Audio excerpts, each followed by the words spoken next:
Presenting the classics of Sam P. Chaladurai. Sam P. Chaladurai அவர்களின் போதனை களஞ்சியத்திலிருந்து. நல்ல மனுஷன் இருதயமாகிய நல்ல பொக்கிஷத்திலிருந்து நல்லவைகளை எடுத்து காட்டுகிறான். பொல்லாத மனுஷன் பொல்லாத பொக்கிஷத்திலிருந்து பொல்லாதவைகளை எடுத்து காட்டுகிறான். மனுஷர் பேசும் வீணான வார்த்தைகள் யாவையும் குறித்து நியாய தீர்ப்பு நாளிலே கணக்கு ஒப்புவிக்க வேண்டும் என்று உங்களுக்கு சொல்லுகிறேன். ஏனெனில் உன் வார்த்தைகள்னாலே நீதிமான் என்று தீர்க்கப்படுவாய், அல்லது உன் வார்த்தைகள்னாலே குற்றவாளி என்று தீர்க்கப்படுவாய். என் எதிர்காலத்தை நான் தினந்தோறும் உருவாக்கி கொண்டிருக்கிறேன். நான் எப்படிப்பட்ட விதத்தில் வாழப்போகிறேன், என்னுடைய உலகம் எப்படி இருக்கிற போது, என்னுடைய வாழ்க்கை நாளைக்கு எப்படி இருக்க போகிறது. 20 வயசா இருக்கிறவங்களுக்கு சொல்லுகிறேன், 30 வயசில் நீங்க எப்படி இருக்க போகிறீர்கள் என்பதை இருதயத்தில் இன்றைக்கு நீங்கள் உருவாக்கி கொண்டிருக்கிறீர்கள். 50 வயசு இருக்கிறவங்களுக்கு சொல்லுகிறேன், 70 வயசில் நீங்க எப்படி இருக்க போகிறீர்கள் என்பதை இருதயத்தில் நீங்கள் உருவாக்கி கொண்டிருக்கிறீர்கள். தினந்தோறும் வேலை நடந்துகிட்டு இருக்குது பாருங்க. உங்க ஃபியூச்சரை கிரியேட் பண்ணிக்கிட்டே இருக்கிறீங்க.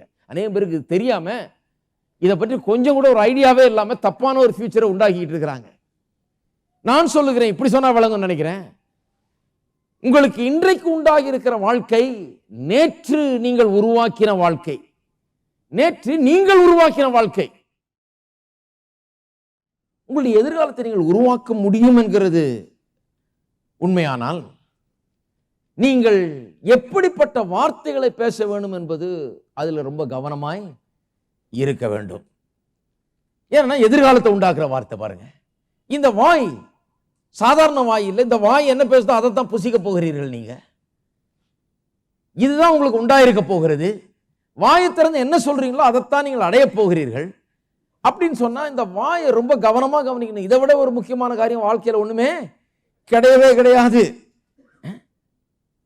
நீங்க சாதாரண ஆள் இல்ல, எதிர்காலத்தை உண்டாக்கக்கூடிய ஆள். ஒரு சாதாரண தகப்பன் அல்ல, உங்களுடைய பிள்ளைகளுக்கு ஒளிமயமான எதிர்காலத்தை உருவாக்கி கொடுக்கக்கூடிய ஒரு ஆள். உங்களுடைய குடும்பத்துக்கு நல்ல எதிர்காலத்தை உண்டாக்கக்கூடிய ஒரு ஆள். உங்களுடைய தொழில நல்ல எதிர்காலத்தை அடையக்கூடிய ஒரு ஆள். நீங்க ஒரு சாதாரண மனுஷன் அல்ல. உங்களுடைய எதிர்காலத்தை குறித்து ஒண்ணுமே செய்ய முடியாத பலனற்ற ஒரு மனுஷன் அல்ல. நல்ல கவனிங்க. நிறைய பேர் நினைக்கிறாங்க, நான் என்னங்க பண்ண முடியாது, கடவுள் என்ன நினைக்கிறா அதான் வந்து சேரப்போகுது நமக்கு. இதுதான் முக்கால்வாசி பேருடைய பிரச்சனை. இதுதான். இது என்னன்னா கிறிஸ்தவர்கள் இப்படிதான் இருக்கிறாங்க. கிறிஸ்தவர்கள் பைபிளையும் தூக்கிட்டு அதான் சொல்லிட்டு இருக்காங்க. கர்த்தர் என்ன வச்சிருக்காரோ பிரதர் அதான் வந்து கிடைக்க போகுது பிரதர் நமக்கு. சரி, கர்த்தர் என்ன வச்சிருக்காரு சொல்லுப்பாங்க, தெரியாது அவருக்கு. அதான் தெரியாத பிரதர், அது என்ன வச்சிருக்காரோ அதான் வந்து கிடைக்க போகுதும்பாங்க. இதுதான் பிரச்சனை. அப்ப என்ன நடக்க போகுது, என்ன நடக்க போகுது யாரு கண்டா, கடவுளுக்கு தான் வெளிச்சம். இந்த கிறிஸ்தவங்களை பாருங்க இதெல்லாம் பேசிட்டு இருப்பாங்க. இதை திருத்துறதுக்கு தான் சபை. என்னுடைய எதிர்காலத்தை நான் உண்டாக்க முடியும் என்று சொன்னால் என்னுடைய வார்த்தைகளை நான் ஆளுவது ரொம்ப அவசியம். என்னுடைய வார்த்தைகளை நான் கவனிப்பது ரொம்ப அவசியம். நான் சாதாரண ஆள் இல்லை. என்னுடைய எதிர்காலத்தை நான் உண்டாக்கக்கூடிய ஒரு மனுஷன். நான் பலவீனமானவன் அல்ல, எதிரே அகப்பட்டு கிடக்கிறவன் அல்ல, சூழ்நிலையை மாற்ற முடியாமல் தவித்து கொண்டிருக்கிறவன் அல்ல. என்னால் மாற்ற முடியும், என்னால் செய்ய முடியும், வித்தியாசமா இருக்க முடியும். ஆகவே தான் பாருங்க, எனக்கு அந்த இதெல்லாம் பிடிக்கிறது இல்லை. ஆண்டவரே, நான் குப்பை தூசி, நான் அருகதையற்றவன், நான் தகுதியற்றவன், எனக்கு ஒன்றும் கிடையாதாக்கும், நான் ஒன்றும் இல்லையாக்கும், அதெல்லாம் நான் நம்புறதே கிடையாது. ஏனென்று சொன்னால் என் வாழ்க்கையை நானே மாற்றி அமைக்க முடியும் என்று சொன்னால், ஒரு புதிய உலகத்தையே உருவாக்க முடியுமானால் நான் சாதாரண ஒரு ஆள் இல்லை, இல்லைங்களா? நான் எப்படிப்பட்ட ஒரு ஆள்? நான் ரட்சிக்கப்பட்டவன். ரட்சிக்கப்பட்டவன் சொன்னா, ரட்சிக்கப்பட்டவனா தேவனுடைய பிள்ளையாக மாறி இருக்கிறேன். நான் தேவனுடைய பிள்ளை என்கிற ஒரு ஸ்தானத்துக்கு நான் வந்திருக்கிறேன். அந்த பிள்ளையானவனே எனக்கு சில அதிகாரங்கள் கொடுக்கப்பட்டிருக்கிறது, ஸ்லாக்கியங்கள் கொடுக்கப்பட்டிருக்கிறது, உரிமை கொடுக்கப்பட்டிருக்கிறது, ஒரு மரியாதை கொடுக்கப்பட்டிருக்கிறது, ஒரு அந்தஸ்து கொடுக்கப்பட்டிருக்கிறது. இவை எல்லாம் எனக்கு கொடுக்கப்பட்டிருக்குது பாருங்க. அதுல இருக்கிற பெரிய அந்தஸ்து என்னன்னு சொன்னா, தேவனுடைய சன்னிதானத்தில் நின்று நான் தேவனோடு கூட பேசக்கூடியவன். என்னுடைய வார்த்தைகளை, ஜபத்தை பற்றி அதான் ரொம்ப போதித்தோம். ஜபம்னா என்ன? நான் தேவனுடைய சன்னிதானத்தில் நின்று தேவனுடைய வார்த்தை என்ற வாயில வைத்து நான் பேசக்கூடியவன். அதனால்தான் நான் என்ன கேட்கிறேனோ அது நிச்சயமா எனக்கு கொடுக்கப்படும். அப்பேற்பட்ட ஸ்லாக்கியம் பாருங்க. என்னால் முடியாது ஒண்ணுமே கிடையாது. நான் தேவனுடைய சன்னிதானத்தில் நின்று தேவனுடைய வார்த்தை தேவனிடத்தில் பேசக்கூடியவன். வேதத்தில் பாருங்க, எங்கேயுமே தேவதூதர்கள் வந்து தேவனிடத்தில் வந்து சர்வசாதாரணமா பேசிட்டு இருந்தாங்கன்னு சொல்லி இல்லை. தேவதூதர்கள் அழைக்கப்படுவார்கள், கூப்பிட்டா வரணும், நிக்கணும். நின்னா அவர் சொல்றாரு, கேட்டு மரியாதையா போய் வேலையை செய்ய வேண்டும். பிசாசானவன் கூட பாருங்க, யோபுல எல்லாம் சொல்லப்பட்டிருக்கிறது, எல்லா தேவதூதர்களும் வந்து தேவனுடைய பிரசன்னத்தில் நின்ன போது அவனும் வந்து அப்படியே நின்னானா. ஆனால் விசுவாசிகளை குறித்து சொல்லப்பட்டிருக்கிறது எபேசியர் 2:6 நாம் அவரோடு கூட உன்னதங்களிலே உட்கார வைக்கப்பட்டிருக்கிறோம். தேவதூதரெல்லாம் வந்து முன்னால நிக்கிறாங்க, அதுக்கு தான் அவளுக்கு உரிமை உண்டு. முன்னால வந்து நிக்க முடியும், கூப்பிட்டா வரணும், சொன்னதை கேட்டுக்கணும், போய் அதை செஞ்சுட்டு வரணும், கூப்பிட்டு அனுப்பிச்சா ஆஜராகணும், அதுதான் தேவதூதர்கள். ஆனால் நீங்களும் நானும் உன்னதங்களிலே தேவனுடைய வலது பாரசத்திலே கிறிஸ்துவோடு கூட உட்கார வைக்கப்பட்டிருக்கிறோம். எவ்வளவு பெரிய ஒரு ஸ்லாக்கியம் யோசித்து பாருங்க. அப்ப உட்கார வைக்கப்பட்டிருக்கிறோம்னா அது நமக்கு என்னத்தை கொடுத்திருக்கிறது?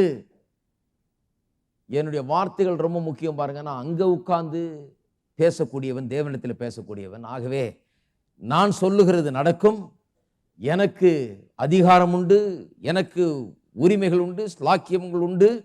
நான் என்ன கேட்கிறேனோ அது எனக்கு நடக்கும். நான் தேவனுடைய வார்த்தை அங்க அவருடைய பிரசன்னத்தில் பேசும்போது அது தேவனுடைய வார்த்தையா இருக்கிறதுனால தேவ தூதர்களும் சரி, யாரா இருந்தாலும் சரி, பரலோகமே அதுக்கு மரியாதையை கொடுக்கிறது. இதைத்தான் இயேசு சொல்லுகிறார். இதனுடைய சாராம்சத்தை தான் இங்க சொல்லுகிறார். 35ஆம் வசனத்தில் பாருங்க. நல்ல மனுஷன், எல்லாம் சொல்லுங்க நல்ல மனுஷன். நல்ல மனுஷன்னா யாருங்க? சிலர் சொல்றாங்க நல்ல மனுஷன்னா ஒரு 10 விசுவாசி இருந்தால் அதில் ஒரு விசுவாசி நல்ல விசுவாசி, இன்னொரு விசுவாசி கெட்ட விசுவாசி. அப்படி இல்லை. நல்ல மனுஷன்னா எல்லா விசுவாசியும் கர்த்தருக்கு முன்னால் வந்து நிற்கிறாங்கன்னு வச்சுக்குவோம். அதில் யார் நல்ல மனுஷன்? எல்லா விசுவாசியும் கர்த்தருக்கு முன்னால் சமமாக இருக்கிறார்கள். ஏன்னு சொன்னால் இயேசுவினுடைய ரத்தத்தினால் கழுவப்பட்டவர்கள். நாம் யாரும் நம்முடைய சொந்த தகுதியினால் வந்து நிற்கிறது இல்லை. நான் அவரை விட நல்லவன் அதனால் நான் வந்து நிற்கிறேன், யாரும் வந்து நிற்கிறதே கிடையாது. தேவனுக்கு முன்பாக நாம் வந்து நிற்கும் போது அவருடைய ரத்தத்தால் கழுவப்பட்டவர்களாக அந்த தகுதியின் அடிப்படையில் மட்டும்தான் நாம் வந்து நிற்கிறோம். அப்புறம் எப்படி ஒரு விசுவாசிக்கு இன்னொரு விசுவாசிக்கு வித்தியாசம் இருக்க முடியும்? என்ன வித்தியாசம் இருக்க முடியும்? நான் சொல்றேன், ஒரே ஒரு வித்தியாசம் தான் இருக்க முடியும். ஒரு விசுவாசிக்கும் இன்னொரு விசுவாசிக்கும் விசுவாசத்திலே வித்தியாசம் இருக்கலாம்.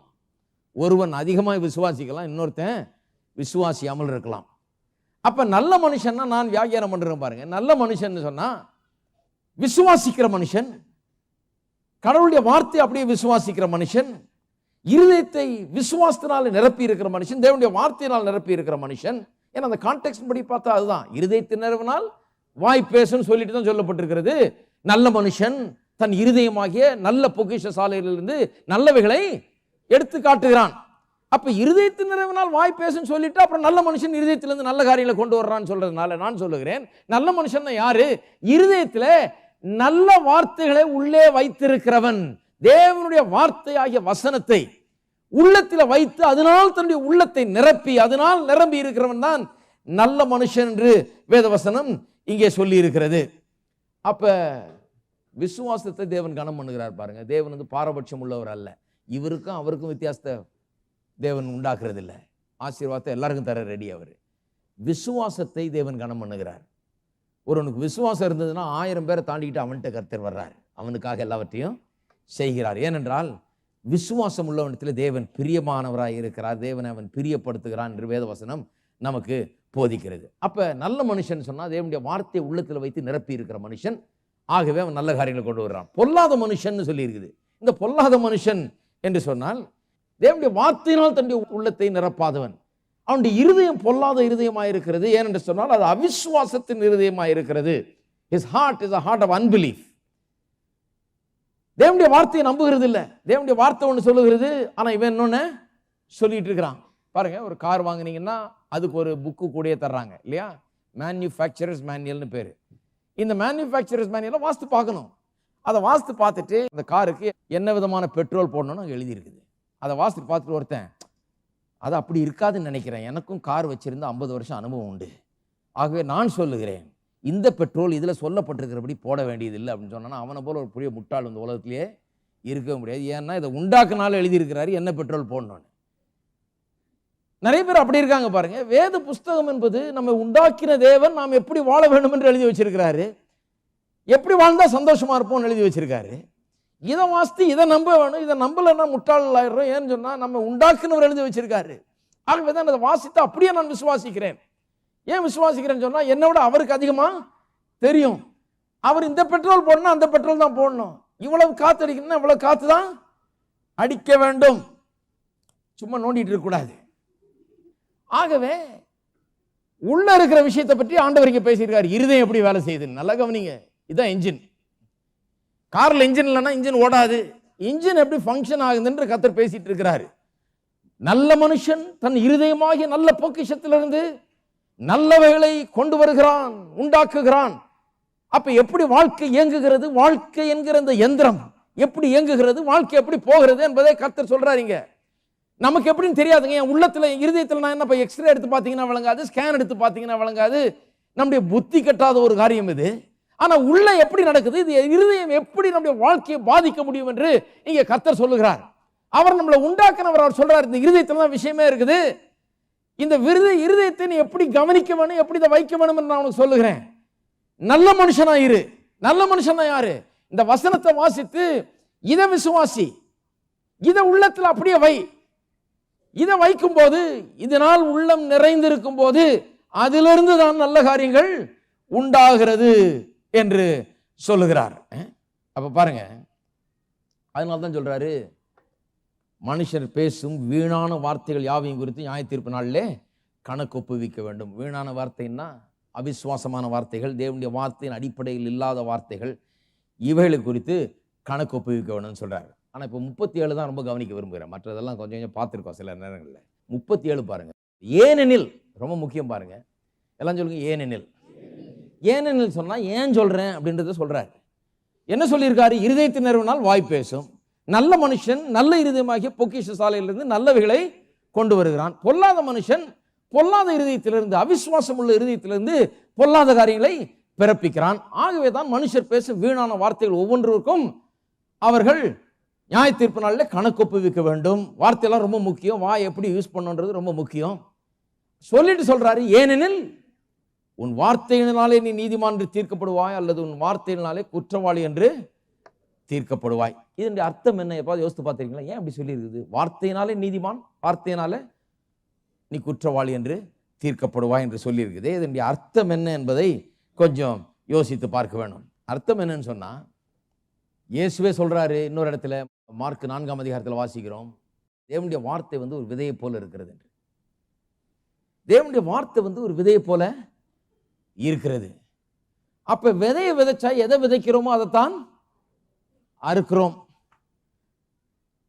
அதனாலதான் இங்க சொல்லப்பட்டிருக்கிறது, நாம் ஒவ்வொரு தடவை பேசும்போதும் இந்த விதைப்பு அறுப்பு என்கிற பிரமாணம் அங்கே செயல்பட ஆரம்பிச்சிருது. ஒவ்வொரு வார்த்தையும் ஒரு விதை மாதிரி இருக்கு பாருங்க, நம்முடைய உள்ளத்துல போகிறது. நல்லா கவனம் பாருங்க. ஒரு விதை நமக்குள்ள நுழையுது. இந்த நிலமாகிய இருதயத்துல விதை விதைக்கப்படுகிறது. அதான் வார்த்தைகள். வார்த்தை விதையா விதைக்கப்படுகிறது. வாயில பேச பேச இருதயத்தில் இறங்குகிறது. நிறைய பேர் நினைக்கிறோம் வாயில பேசணும்னு இப்படி வந்துருது வார்த்தைன்னு. இல்ல இல்ல, உள்ள போதுங்க வார்த்தை. வாயில பேசும்போது வார்த்தை வெளியே வரல, வார்த்தை உள்ள போகுது. சவுண்டு தான் வெளியே வருது. வார்த்தை ஆக்சுவலா எங்க போகுது? உள்ள போகிறது. இருதயத்துல இந்த விதைகள் போய் உள்ள இடம் பெற்று விடுகிறது. இங்கதான் ரொம்ப ஜாக்கிரதையா இருக்கணும். ஏனென்றால் மனுஷன் எதை விதைக்கிறானோ அதைத்தான் அறுக்க போகிறான். அப்ப தீமையான வார்த்தைகளை, சந்தேகத்தின் வார்த்தைகளை, அவநம்பிக்கையின் வார்த்தைகளை, தோல்வியின் வார்த்தைகளை, வறுமையின் வார்த்தைகளை, சுகவீனத்தின் வார்த்தைகளை, எப்படிப்பட்ட வார்த்தைகளை பேசிக் கொண்டிருந்தால் எப்படிப்பட்ட விதைகளை விதைக்க ஆரம்பிச்சிடுறோம். அப்படிப்பட்ட தோல்வி, சுகவீனம், வறுமை, இல்லாமை, பற்றாக்குறை, அவநம்பிக்கை என்கிற விதைகளை விதைக்க ஆரம்பிச்சிடுறோம். அப்புறம் எதை அறுப்போம்? எதை விதைக்கிறோமோ அதைத்தான் அறுப்போம். அதைத்தான் இங்க சொல்றாரு பாருங்க.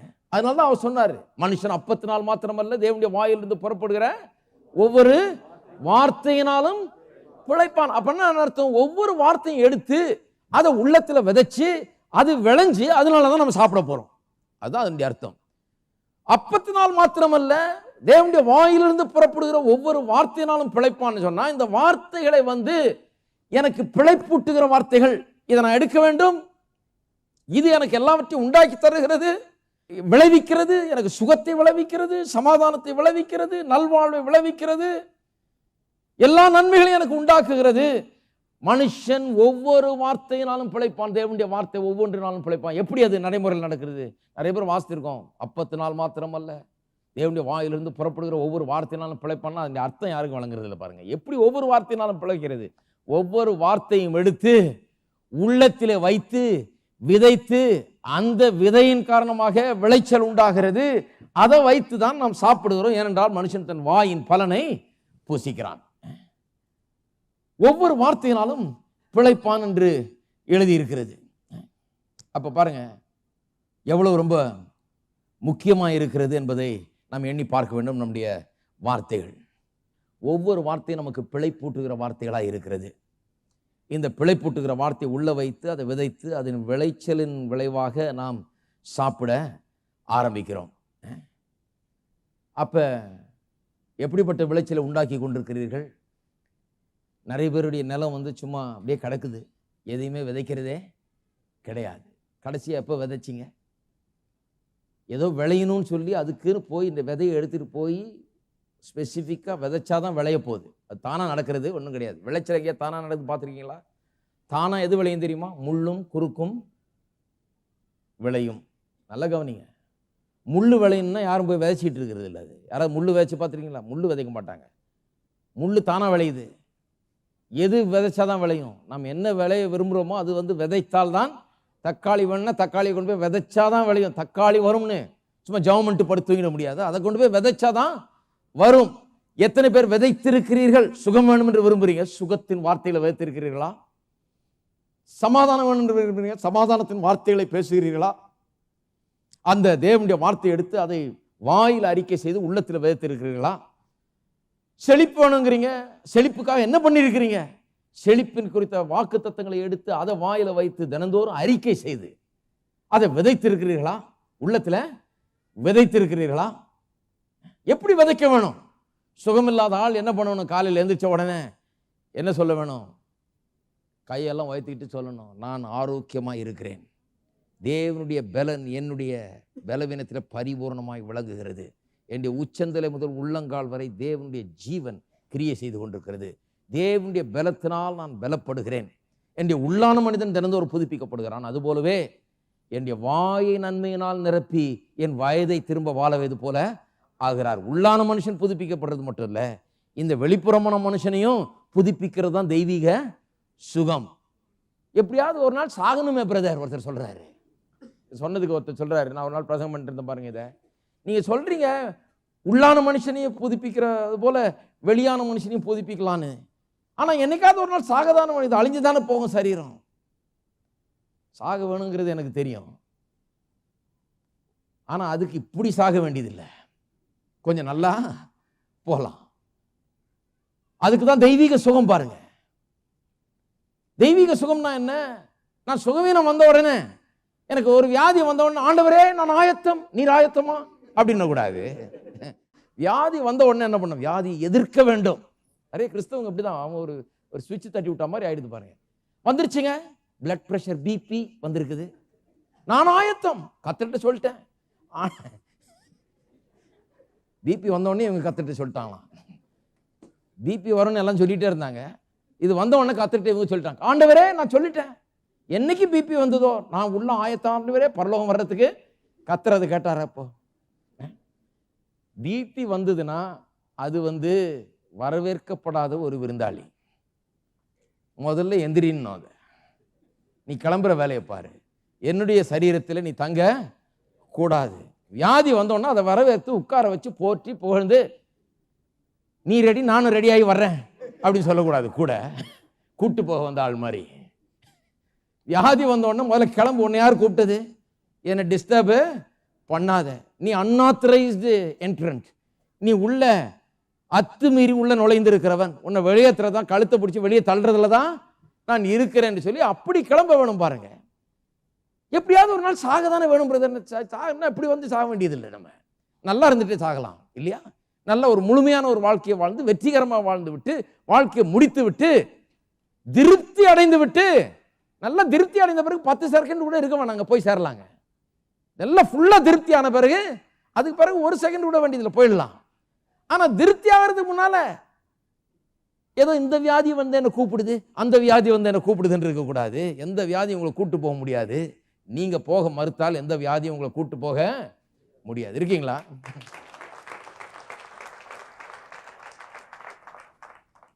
அப்படி முடியும்னா பாதி பேர் உலகத்திலே இருக்க மாட்டாங்க. எவ்வளோ பேர் வியாதி எதிர்க்கிறாங்க பாருங்க. அதுக்கு தான் நல்ல ஆஸ்பத்திரிலாம் இருக்குது, டாக்டர்லாம் இருக்காரு, எல்லாம் இருக்காரு, பைபிள் இருக்குது, சர்ச் இருக்குது, எல்லாம் பிரசங்கம் பண்ணுறாங்க, எல்லாம் சேர்ந்து உதவி பண்ணுறாங்க. என்னத்துக்கு? போகிறதுக்கு இல்லை, இருக்கிறதுக்கு. இருக்கீங்களா? அப்ப என்ன பண்ண வேண்டும்? ஒவ்வொரு நாளும் உங்களுக்கு சுகம் வேண்டுமா? சுகத்தை வாயில வைக்க வேண்டும். முதல்ல வாயில வச்சாதான் அது உள்ளத்துல இருக்க முடியும். உள்ளத்துல இருந்தாதான் அது வாய் வழியா வரும் வெளியே. வாயில வந்தாதான் அது வாழ்க்கையில உண்டாகும், சரீரத்துல உண்டாகும். இருக்கீங்களா?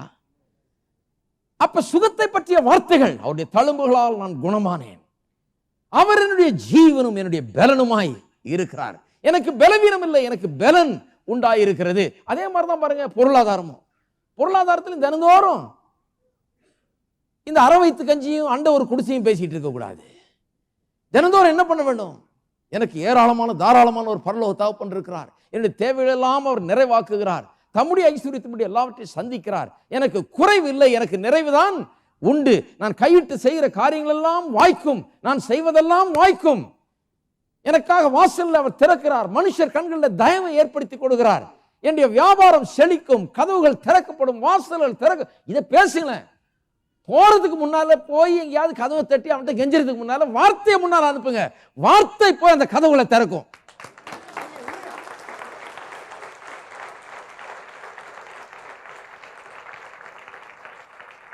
அப்ப எவ்வளவு முக்கியம் பாருங்க. நம்ம கெஞ்சறதுலாம் பெரிய ஆளு பிசினஸ் கொடுங்க இல்ல, வார்த்தையை முன்னால் அனுப்புங்க. அப்ப போகும்போது அந்த வார்த்தை ஏற்கனவே வேலை செஞ்சுட்டு இருக்கும். அவன் உங்களுக்காக காத்துட்டு இருப்பான். உங்களுக்காக தான் பிரதர் காத்துட்டு இருக்கிறான், வாங்க, உடனே இங்க கையெழுத்து போடவான். வார்த்தை முன்னால் அனுப்புங்க. ஏன்னா வார்த்தை உருவாக்குகிற வார்த்தை, வார்த்தை சிருஷ்டிக்கக்கூடிய வார்த்தை, வெற்றியை கொண்டு வரக்கூடிய வார்த்தை. ஆகவே வார்த்தையை முன்னால அனுப்புங்கள். எல்லாவற்றிலும் இப்படிதான் பாருங்க. ஒண்ணுமே செய்யறது இல்லை. செய்யாம என்ன பண்றாங்க ஜனங்க? ஏதோ ஒன்று நடக்கும் என்று எதிர்பார்க்கிறார்கள். அப்படி நடக்கிறது இல்லை. எதை விதைக்கிறோமோ அதை தான் அறுப்போம் பாருங்க. ஆகவேதான் சொல்லி இருக்குது, உன் வார்த்தைகள்னாலே நீதிமான் என்று தீர்க்கப்படுவாய், உன் வார்த்தைகள்னாலே குற்றவாளி என்று தீர்க்கப்படுவாய்.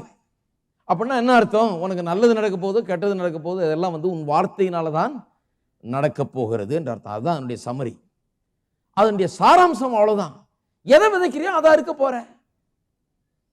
உனக்கு நல்லது நடக்க போதா, அது எப்படி நடக்க போகுது? உன்னுடைய வார்த்தைகள்னால தான் நடக்க போகுது. உனக்கு கெட்டது நடக்க போகிறதா, அது உன்னுடைய வார்த்தைகள்னால தான் நடக்க போகிறது என்று சொல்லுகிறார்.